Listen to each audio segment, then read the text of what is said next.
Hey builders, hope you've been enjoying season 2 so far of Business Cake. It's fun to take a different approach to it where we're looking at tools that could help maybe you along your journey. This isn't supposed to be like a one and done silver bullet transformational, but if we're all growing, we're all in there, we're all trying, then these little things along the way will make a big difference. For this episode, we are interviewing my business coach, Robert Mallon. I met him in 2024, and when I jumped out to go back full time with our accounting company, I knew I needed someone to help me make sure I was focused. I'm pretty bad about this is Patrick, by the way. Just pretty bad about chasing shiny things, and I wanted my decisions to count. I wanted my time to count towards something that I could look back on and be proud of. And so Robert's helped me focus and has helped me, practically learn how to say no, which is something you'll hear in this episode, and also, let the important things rise to the surface so we're not just chasing things that maybe are urgent or that other people want me to chase, but it's really something that I care about. And so I've had coaches before in my life, and I definitely recommend that you find somebody to help you. I've never had a dedicated business coach. So this is definitely the first time that I've met with somebody for this long, this often. And I've enjoyed it. I've benefited from it. And I pay him. This isn't something he does for free. So it cost me to meet with him, but it's worth it. And at the time of recording this, we've been meeting for about 14 months, twice a month. So I hope you enjoy this episode. Robert is an executive coach. Some of his resume you'll hear. He's run 1,700 seminars and has over 19,000 hours of coaching. At the time that we recorded this, which was late 25. The one thing you can do, sign up for his newsletter. It is robertmallon.com, RobertMallon.com. All you got to do is drop in your email. You don't even have to type your name, I don't think. And it's called Minute with Mallon. And every Thursday you get something he's taught. It's a little story, something he's learned. And then he usually provides a cool picture, something he saw. He's got, he loves food. And so a lot of times you'll get pictures of cool food dish plates, or, he loves nature. But he keeps it interesting. It's also something that you can regularly challenge yourself with. So sign up for his newsletter, Minute with Mallon at robertmallon.com.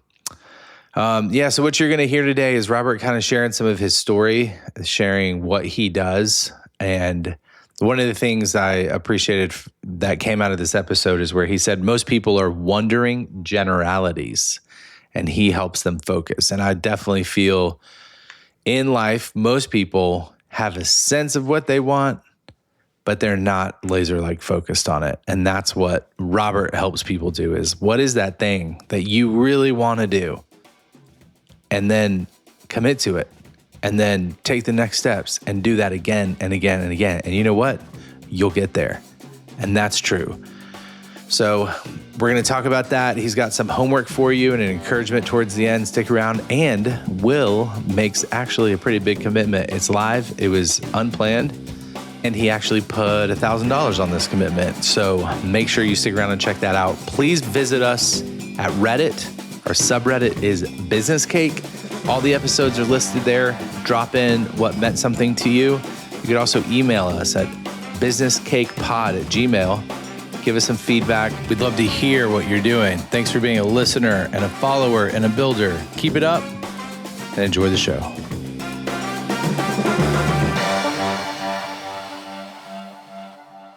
Okay, my name's Robert Mallon. I get to work with Patrick and have been for now, I guess, this year. We started back since in January. It was back in January, but My background, I was actually born and raised in Charlotte, North Carolina.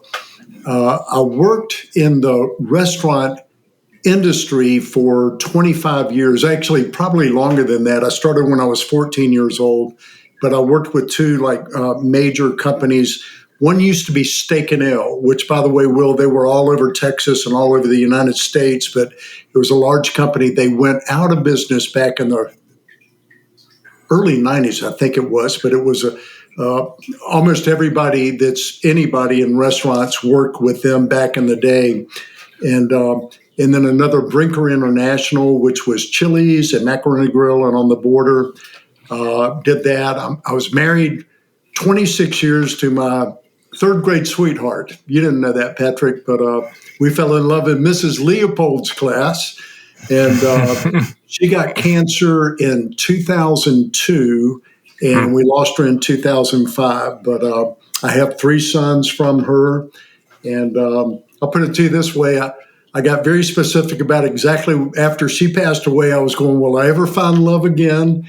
And I got extremely specific about what I wanted. And I wrote down on a 3x5 card, front and back, exactly what I wanted in a wife. Exactly.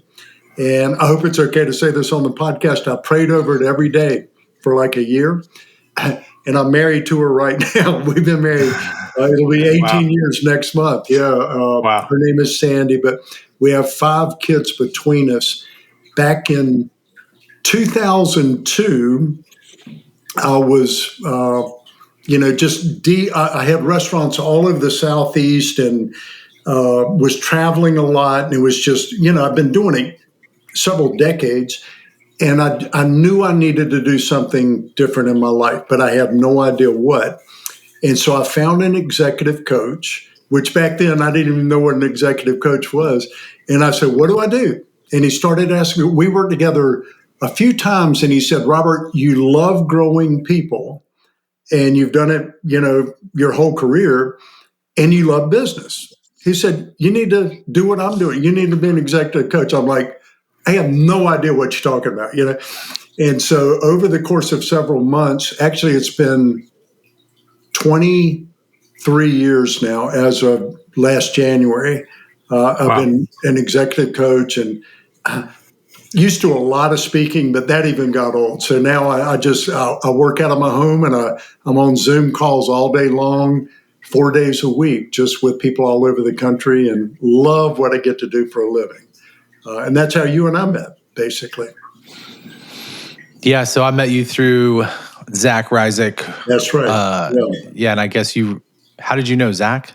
Zach, back, I think it was 2014 or so, I used to take, it's okay if I'm a Christian, and so I got to bring part of that up because I can't hide it. Okay, I just can't.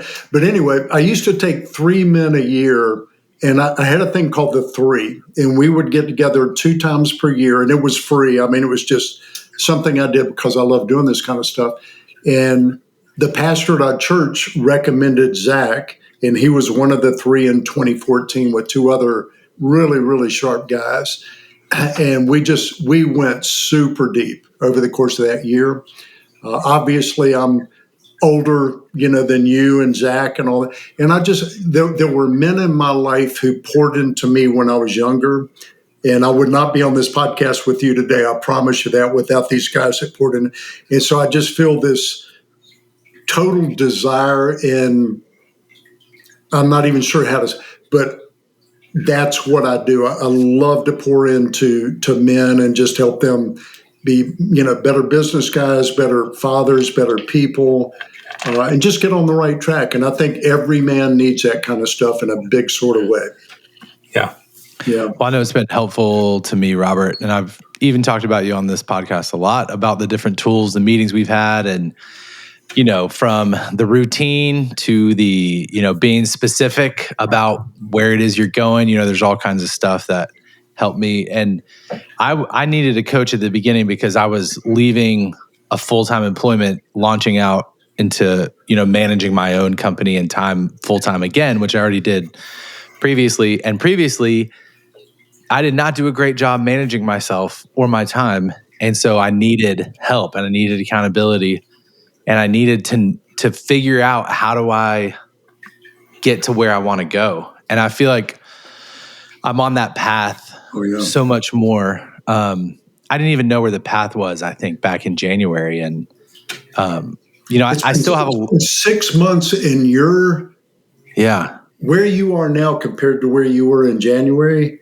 is pretty amazing.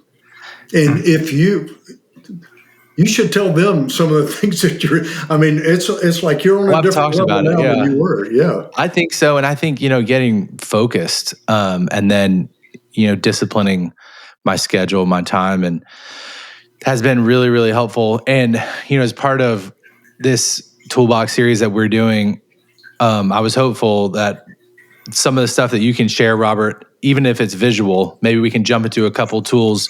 And I was thinking if you could talk about how they've helped you, like what helped you in the beginning, and then how do you use this tool and what does it look like? And then a couple stories from some of your clients. So which tool do you want to jump into first? Which is your favorite or top of mind? Can I give a little context before? Let me yes, please.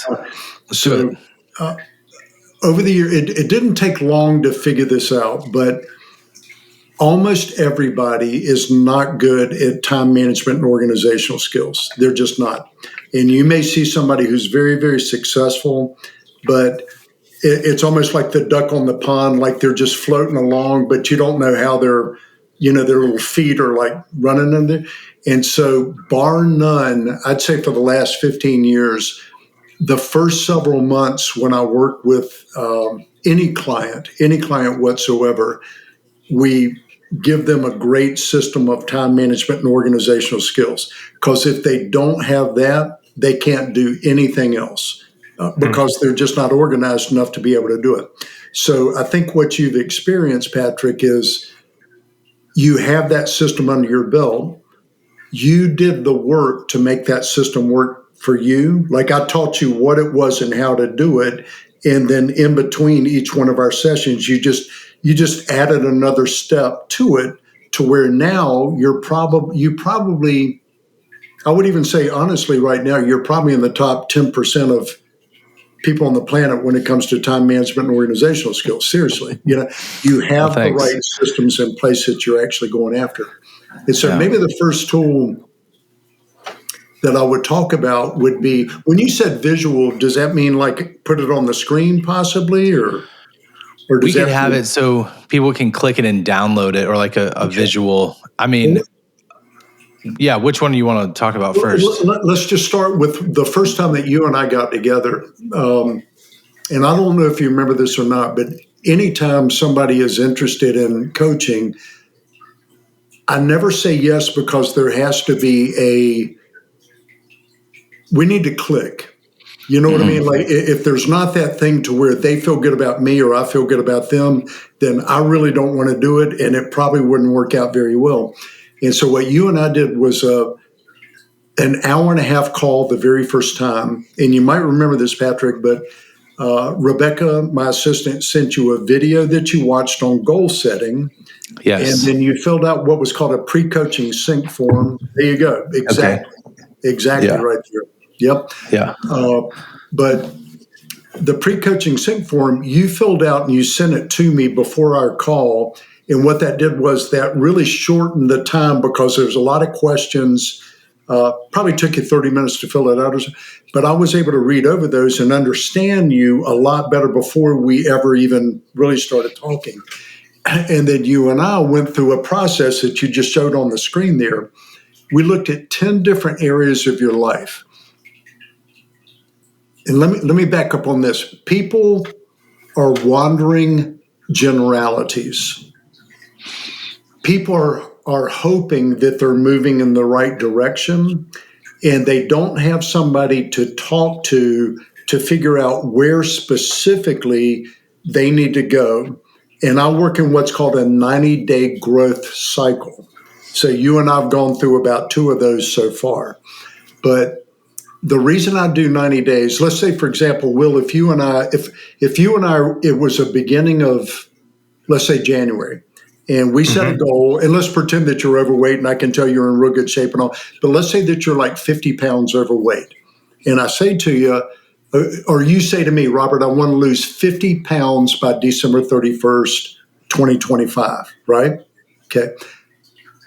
Sounds great, but subconsciously, your subconscious mind is going to be going, oh, hell no. We ain't losing 50 pounds. No, there's no way, because it sees starvation and it sees all this type stuff, right? Right. 50 pounds is overwhelming. So the subconscious part of your mind, which is about 97% of your brain, I refer to as a horse, like a great big, very, very strong horse, like a racehorse, super strong.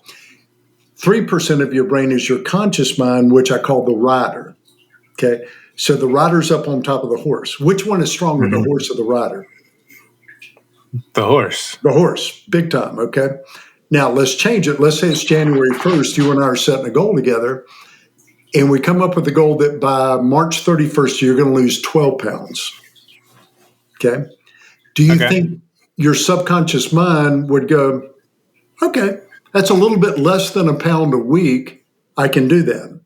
But if you do 12 pounds times 4 quarters, that's 48 pounds. Okay. And so I work with people on 90-day growth cycles because they need to be going like this through life. It's not like just a straight line, but like, good grief, Patrick, when you and I first started working together, your direction for business then as opposed to what your direction for business now was very, very different. Okay. Agreed. Can we just click on that? Okay. I don't like that phrase. Let's not click on it. But let's stay on this for a second. What, Robert, when Patrick came in, what would you say his direction for business is, and then where is it now? Like, what is that difference? He wanted to grow his bookkeeping business. Why don't you tell him the goal, Patrick? You probably still have it around someplace. Yeah, I do. It was actually, I just sent it to Will so he could see that. It was through the end of March, my whole concentration is in building the bookkeeping side of my company so we can increase our positive energy, influentially give more. And so we're on track to hit our 2025 goal of having 50 bookkeeping clients. That was our goal, number one. Okay. So his whole thing there was, and actually, let me get down here. I'm going to look at mine too. I'll look at yours. His whole thing was all about bookkeeping. Okay. He also, here we go. Through March, remember this one, Patrick? I will send Robert and Will how many bookkeeping follow-ups I did in the last week, or I will give Robert my golf clubs, and there will be a minimum of 2 leads each week. Okay. So why did we do the golf? I forgot about that. Why did we do the golf clubs? Oh, just to make sure I had something on the line. So it wasn't, so as I followed up on bookkeeping leads, I would have to report back every week. I talked to these people. I sent out emails. I tried to connect, and it wasn't, I don't know why we put the golf clubs on it, but you wanted something that would matter to me. Yeah. And you love golf. Yeah, I do actually. If it was, hey, I'll send Robert $15, you'd have been like, well, we talked about $1,000, and I was like, yeah, I don't care. If I don't get it, I'll send you that. But the golf clubs, like, those are my clubs. There's another guy. I've been working with this guy about 4 years now, but 2 years ago, August, this guy's a big man. He lives out in Arizona, outside of Phoenix. Big guy, like tall guy, but he weighed 373 pounds, which you think 373 is like, oh my gosh, But he said to me, I want to have a 2 at the beginning of my number by August next year, which was 2024 last year, right? So I said, okay. And I did the exact same thing to you, Patrick. I said, all right, are you serious? He said, yeah. So that was like 74 pounds he needed to lose, which I'm going, man, that's a lot of weight, So I said, all right, are you sure you're serious? He said, yeah. I said, here's the deal. You're going to send me a screenshot or a picture of your scale every Monday morning. And if you miss one Monday, it's $1,000 you have to send me. Are you sure you want to do this? And he's like, are you serious? I'm like, dude, yeah, I'm 100%. I did not want his money. Okay. Sure. But every Monday for a year, he sent me a screenshot. And it was the first week of September. And this is cool. He was 2 weeks late. He was at 298 from 373. Okay. And he's got plenty of money to where that $1,000 wouldn't have bought, just like your golf clubs would not have broken you whatsoever. But you got to put skin in the game. And so if you say you're going to do something, it's like, okay, don't just say you're going to do it, put some skin in the game. And it just sort of, there's a conscious thing that happens when you do that. And I don't do that every time we do goals at all. I mean, but sometimes it's very appropriate to do that kind of stuff, because if you're going to hold somebody accountable, you want to hold them accountable. So, did somebody do that with you, or did you just pick that up over your coaching experience? I just figured it out one day. It's just something came to me, and Have you had clients that had to pay up? Never. They've all followed through. Everybody's followed through. And it's usually in 90-day growth cycles like what we're talking about. So anybody can do anything like someone may say, well, I want to work out 3 times a week, for the next 90 days or whatever it might be. And I go, okay, seriously, and they do it, or we'll put something on the line just to get them egged on and all, but it works out pretty good. Something that's interesting to me about all this, Robert, is like, it's not rocket science. And I've heard all of this stuff before. Mm-hmm. So like, why does it work? Like, we know it, right? But why does it work for me now? And even though I've known it for 25 years, because I grew up with my dad talking about 90-day goals and everything. Well, let's go back to that first goal that we talked about with you. Through the end of March, my whole concentration is in building the bookkeeping side of my business, so that by the end of the year, 50, right? So that was your whole concentration. You're so close that you can't see. Actually, maybe a better way of saying this, 1 + 1 = 3. What's that mean when I say that? 1 + 1 = 3. We've, like with parents. The way I hear that is what both of y'all are bringing equals more than just what one of you brings. Yeah.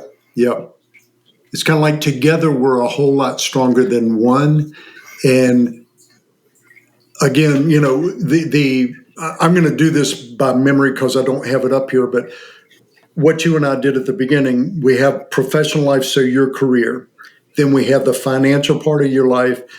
We've got the family part of your life. You've got your goals right in front of you, and I do too. We've got the educational part. We've got the spiritual part. We've got the fun and recreation part. Community, so serving, volunteering, time management, organizational skills, physical health, so physical fitness and health, and then friends, so the social relational part of life. And so every 90 days, I get with each client. And, this is not the basis of the coaching, but it is kind of the floor of the coaching is every 90 days, we've got 3, maybe 4 things that we're going to go after. And again, it's kind of going like this. So every 90 days, you'll be a different person. 90 days from now, by September 1st, you'll be a different person than you are today, and you'll have different needs at that point. And so if every 90 days, and I hope the listeners can actually see what I'm doing here, but if you're here right now, and then in 90 days from now, we can get you to here, and then 90 days from then we get you to here, 90 days from then we get you from here, over the course of a year, 2, 3 year, it's crazy how far you can go. But the accountability part of it and having somebody, I've got over 19,000 hours of coaching, and I'm not bragging. I'm just saying that's a whole lot. So I've seen a whole lot of different things. Having somebody on the outside who can look in and has seen similar things and seen what worked and what didn't work to help direct is invaluable. And you just can't do it by yourself. I can't do it by myself. I really can't. I've got a very good friend who he and I coach each other, but this guy's been coaching for 15 years, and we get together and we really talk about where we're going and all that. So it's good. When in the beginning, when you were running those restaurants, you ran into that executive coach, and he helped you a lot change, right? The way that you worked. Yeah. Yeah. And that made a big difference. It made a huge difference, because I couldn't see. All I thought, I didn't realize this too, but I'd been in restaurants, it was like 26 years or so. And I thought, well, all I know is restaurants. I know how to run multiple, restaurants and how to deal with people. And he said, Robert, you don't get it. He said, you understand business. Business is business, whether you're, in a bookkeeping thing or a restaurant or a gas station or something like that. And he says, you love growing leaders, and you've proven that you can do that forever. If you put them both together, that's an executive coach. And I would have never, ever, ever figured that out, because I was very limited in thinking, well, I can't do anything but restaurants. Yeah. Yeah.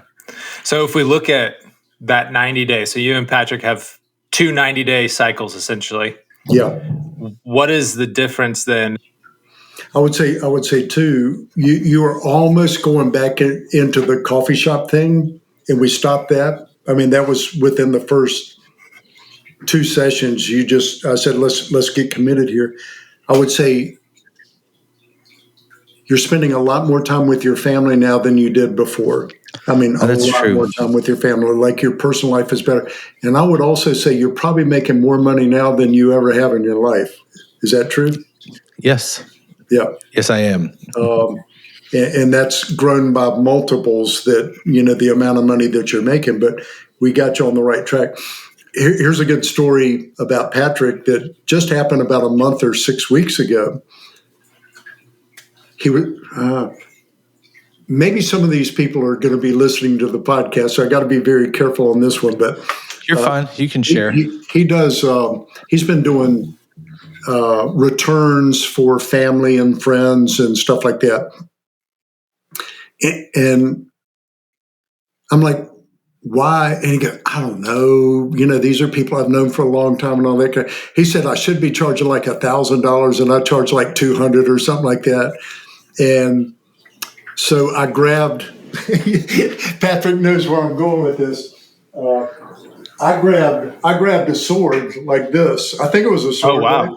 Okay. Yes. And so Patrick went and he grabbed a stick that he got in Kenya. And he and I are both Kenya guys. We've been to Kenya a lot. Okay. And he put the stick down. I had him put the stick down on the ground.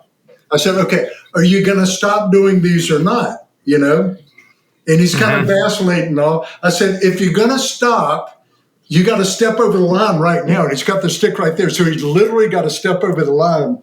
And he did. Okay. Yeah. And here's the crazy part. So he's got, 40 of them? 40 or so returns you were doing? 80. Okay. Yep. So it was like 2 days later or 3 days later. I hope I get this exactly right. It was the next day. The next day. Okay. Yeah. You tell the rest of the story, what happened.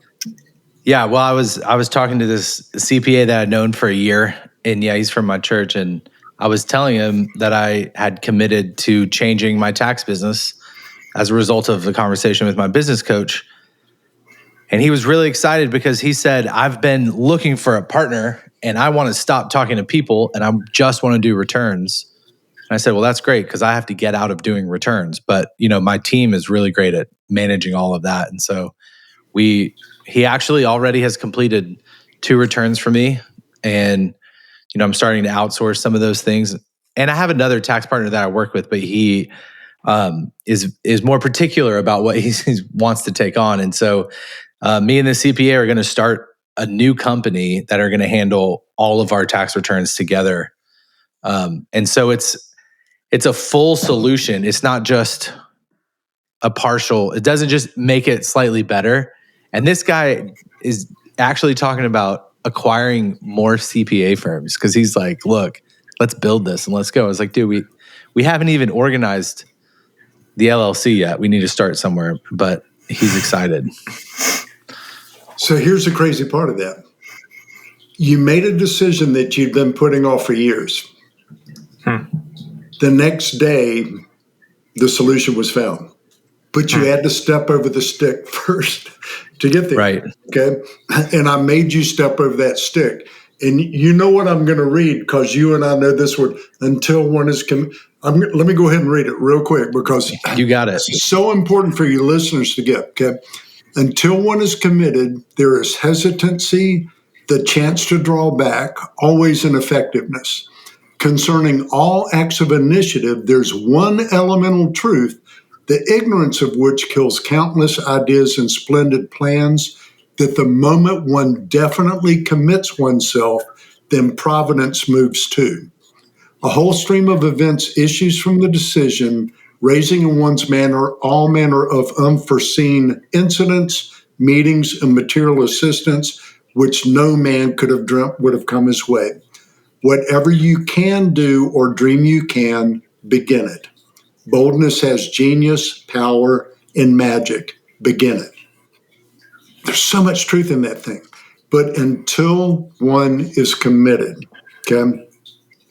So I truly believe that one thing that a really, really good coach does is they help people commit to a path, and then they hold them accountable to the path, figure out what the right path is, but then hold them accountable and help them figure out what are the steps to take to get to the end destination, and then find another path to go down too, so. Yeah. Well, and I mean, this comes with what we're talking about, but Robert, you being able to recognize this is one of these moments where Patrick needs to commit. Yep. And because you can't just always throw a stick down on the ground anytime somebody's, vacillating. And so I think that's something that you've recognized when the moment is and when you need to put that. And it was obviously a breakthrough, I think, for Patch. So that's a great story. That's a great story. I think I'm like, okay, what are the decisions in my life that I'm just like, they're back here in the recesses of my mind, and I need to bring one of those forward and just commit. Yeah, and I think what I saw when Patrick sat down that day after stepping, we were both laughing. I mean, we were having a good time with it and all. And I mean, it's kind of a goofy thing to do on a Zoom call, to step over a stick from Kenya, Yeah. But it was true, and then we sat, and it was like, I could just see this weight come off of him, and it was just not making a decision. But that's 98% of people, maybe 100% of people. When you try to do it on your own, it just doesn't work, because you just, is this the right decision? Is this not? You're always questioning yourself. So if we look at the organization, time management systems that you guys talk about, one of the things, Patrick, that you mentioned is you've gotten good at saying no. And so how, can we just focus on that one for a second and just say, how do you help somebody learn how to say no? Because you've got to be really clear on what you're saying yes to. And so what is that? What are the tools there? Like, what can you use? You talking to me or Patrick? That's to you. That's to you, Robert. Yeah. The expert. I'll throw it back to you, Patrick. But okay. I think one thing is knowing how to say no. Just knowing how to say no. And I think people are afraid of saying no because they're afraid that they're going to offend the other person. And do y'all know who Tim Ferriss is? Tim Ferriss sounds familiar. Yeah, he's had a podcast for like 12, 13 years. Really, really good. But years back, probably in 2012 or so, he did one on how to say no. I have no idea what the episode number was, but it was.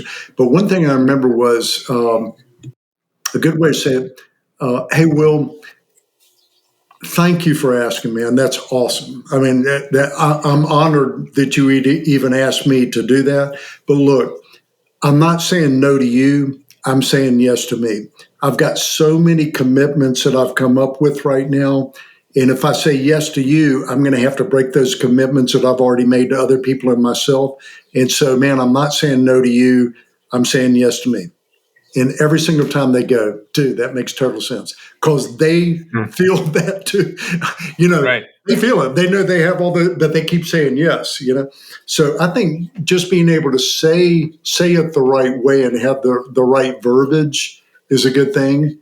Having confidence in that. What else? What comes to your mind, Patrick, with that question that he's got on how to say no or when to say? I think one of the things that helped me is knowing that by saying no to these things, it'll help me build this other thing well. And so if I say no to a second coffee shop, that means I'm spending that time, energy, resource into building, the financial side of the company. And Will, what's the quote about every opportunity?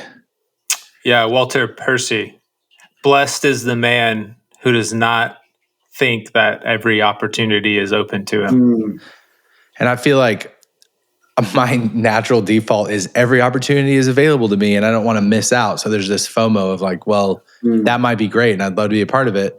And so part of me has to kind of die with these opportunities and I have to say no and I have to be willing to say no. But I think, what you said, Robert, of the other things that I'm looking at, I really want those to succeed. And so I'm focused in saying yes to those things. So I have to look at both sides of that coin. I'm looking back right now, Patrick, on February 20th, you sent me an email and you said the president of the Atlanta Falcons is developing a community complete with residences, church, school, brewery, bookstore, blah, blah, blah. He approached me and asked if I would open a coffee shop for him.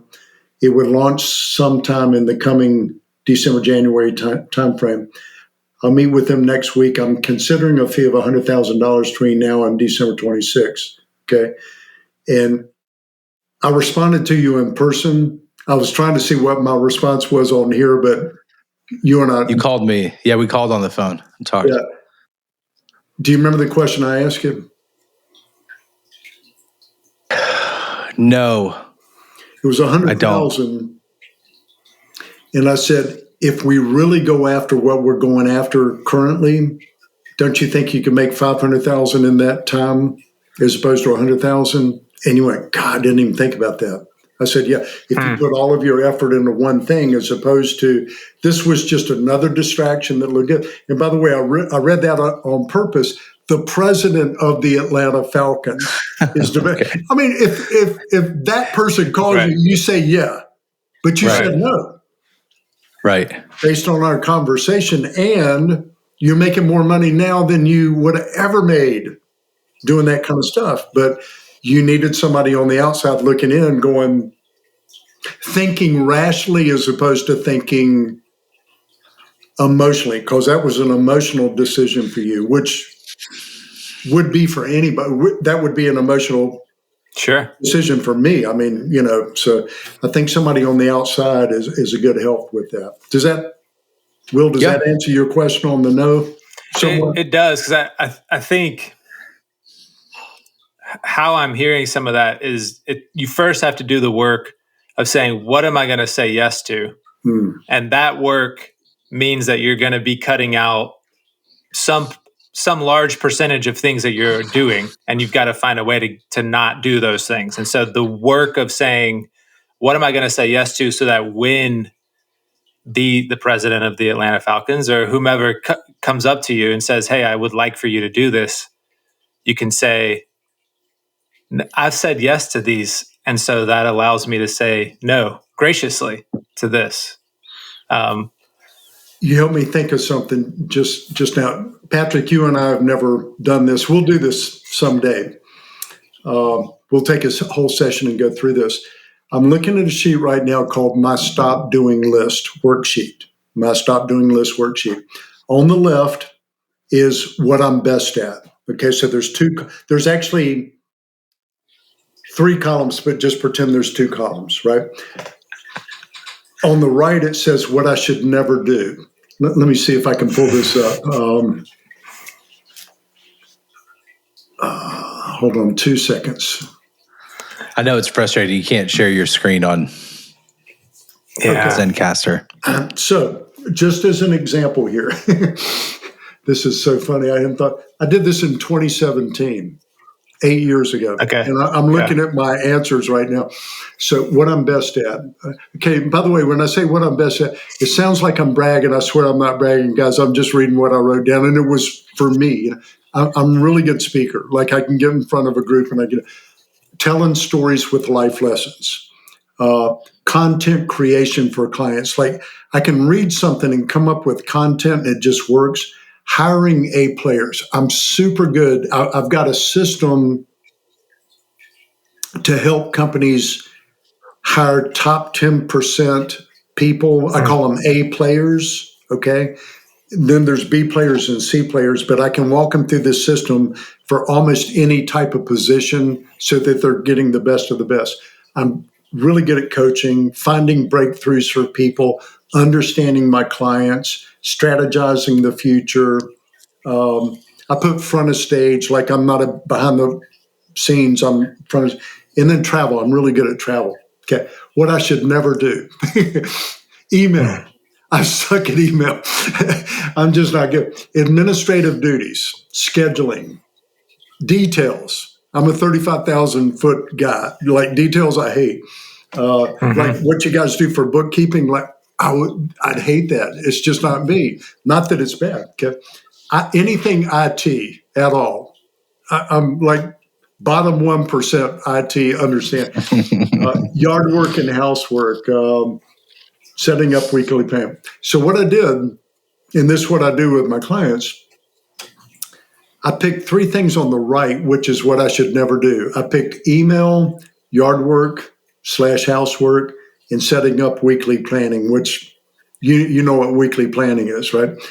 And so the next week, I got with Rebecca, my assistant, and we're on a Zoom call just like this. And I said, Rebecca, I said, I don't know. She and I have been together like about 9 years now. I said, I don't know if you're going to be okay with this or not, but I really would love to give you my email and let you deal with it. She goes exactly like this. Thank you. You're terrible at email. I'm like, what? She goes, you're so bad at email. You keep people waiting, you know. I said, I know. So we took 2 weeks. Now, this was in 2017, 1/13/2017. We took 2 weeks. I kind of taught her how I did, or how I would like it done, how I would respond to certain things and all that. And then I told every client I've gotten, all my friends, look, if you email me, Rebecca's going to be the one emailing you back. Okay. I hadn't done email since 2017. I might spend 5 minutes a day on email, maybe. Probably 2 minutes a day. She does everything. That saves me probably 30 to 45 minutes a day times 8 years. Yeah. And she's a lot of time over it. I mean, I guarantee you right now in my inbox, I've got maybe 5 things in my whole inbox. It's all clean. It's all okay. So why did I bring that story up? I don't even know why I brought that up to you guys. But it's more, what I should never do. That's what you should say no to. And then I'll shut up here in just a second. 20% of what you guys do brings in 80% of the good stuff in your life. And 80%, you know this, Patrick, we've done 80% of what you were doing was only bringing in 20% of the good. So I help my clients figure out what's the 20% that they need to focus on 40 hours a week. And then the 80%, how do you eliminate it, automate it, or delegate it? So that you're working on the stuff that really, really produces. And I'm really good at helping people do that. I mean, that's one thing too. And then there's all kinds of other leadership stuff and all that. But those are some tools right there. Even if your people were just to get a piece of paper, put a line down the middle, what are you great at? Spend 10 minutes on that. And then what should you not be doing because you're just so bad at it? And then figure it out from there. Well, one of the things we talk about is people who like to take an idea and make it real. So whether that's a consulting business or a coffee shop or whatever. And so I think in the process of that, it is really helpful to know like your limits and your roles, like where you should be doing XYZ and you should not be doing ABC. And so that way, having a good team around you makes a really big difference. And that doesn't mean you're not invested in accomplishing whatever the goal is. That just means like your contribution and like your daily function or weekly function is going to be in this lane. Right. And I think, I think that is, some people love the detail side. Some people love the scheduling, the email side, and other people would hate to be the speaker and the content creator, like you're talking about, Robert, or something like that. Absolutely. So I think that is really helpful because if you're trying to build something and, whether it's a business or a brand or anything, there's probably part of the thing that you're going to have to do in the beginning to get it off the ground, but then find somebody who can take it and do a better job at it than you. Absolutely. Get that off your plate, save time, save the frustration, and stay in your lane. And so what it does speak to is you know yourself and you know what you're good at and you've done the work to figure that out. Mm-hmm. I think when I think about Rebecca, my assistant now, 8-9 years we've been together, it's an expense. It is an expense. She gives me 15 hours a week that would take me 25 or 30 hours a week to do the same. And it would just suck the life out of me doing that kind of stuff. She, on the other hand, loves doing that type of stuff. I mean, that's what fills her boat, doing that type of stuff. And there's a saying I love, and this is not for everybody, but I would say for most people, if you don't have an assistant, you are one. Let that sink in. If you don't have an assistant, you are one. We're looking at Will right now, huh? Will, is there anything maybe that pops up in your head or like anything you want to address? You're in the hot seat right now. It's a little hot in here.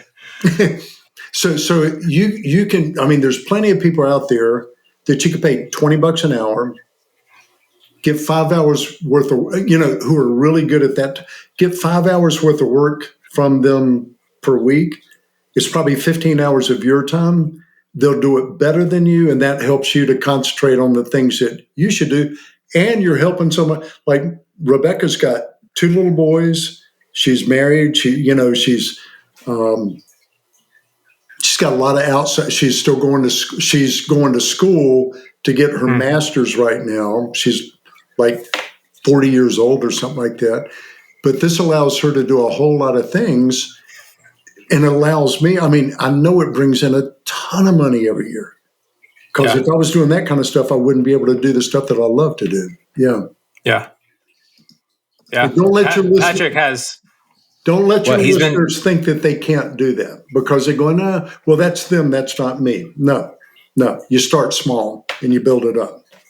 What were you going to say, Will? No, I mean, this is along the lines of what Patrick has pointedly said, Will, you need an assistant. And I think, that's a good thing to have at some point. But for the things that I am doing, it's not a good thing. It's actually a critical thing. So I'll do it tomorrow. I'm just kidding.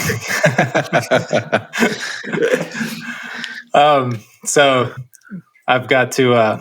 Really, Will. Like, what are your thoughts? Are you gonna? Do you think? Yeah. Like, hold on.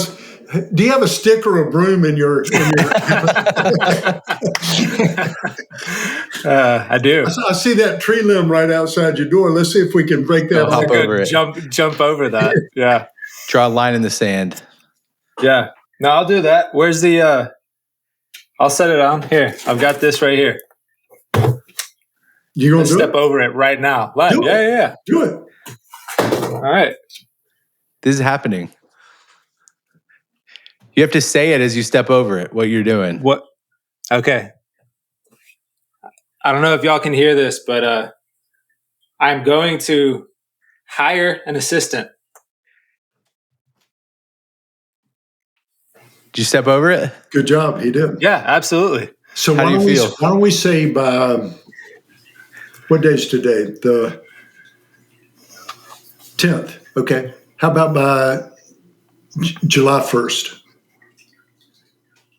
Okay. That gives you 3 weeks to find one. That gives you right at 3 weeks to find one. Or It's $1,000. Oh, I'm not going to do that. I'm not going to do that. That would actually do it. What should we make him do, Patrick? Or what? I think he's going to do it, but I don't know. He has to post a video online that he didn't follow his commitment. Ooh. Okay, I'll do that, and I will be. I'll be in Atlanta in July, and if I don't do it by July 1st, then I will buy you and Patrick a very nice steak dinner with a delicious bottle of wine. That sounds great. I'm thinking cotton calf. What are you thinking, Patrick? Hey, that sounds great to me. That sounds great. Okay. I'm already hungry, but I know he's going to follow through. through. I want this too much. Like I hope It's all right. You're not my coach right now, Robert. So That's you right. can cheer for me to not succeed in this for the moment, right? Okay. But we've actually talked about that, so I'm glad that it's going to happen. Cheers, Will. Good job. Yeah, that's good. I feel good about this. Good for you. So let's see. So we covered saying no. We covered the pinwheel where you have the different areas of life. We talked about commitment and having an outside coach or mentor who's able to hold you accountable. And then anything else that we covered so far? I think that's good. Having goals and putting something on the line. Yeah, so I think it's a lot of really good tools. Robert, is there anything else that you use on a regular basis, or any story that you'd like to share that's helpful and inspirational? Yeah. Robert, while you're thinking, I think each of these we focused, I think, on the beginning. These are foundational. These are, as you're looking at this, you're setting up systems, you're learning to prioritize where, what am I going to do? What am I not going to do? And those seem critical for the first 90, 180 days to get into place. And so I think this is great because we can always revisit and say, okay, what are you building on? But for foundational tools, these are super helpful.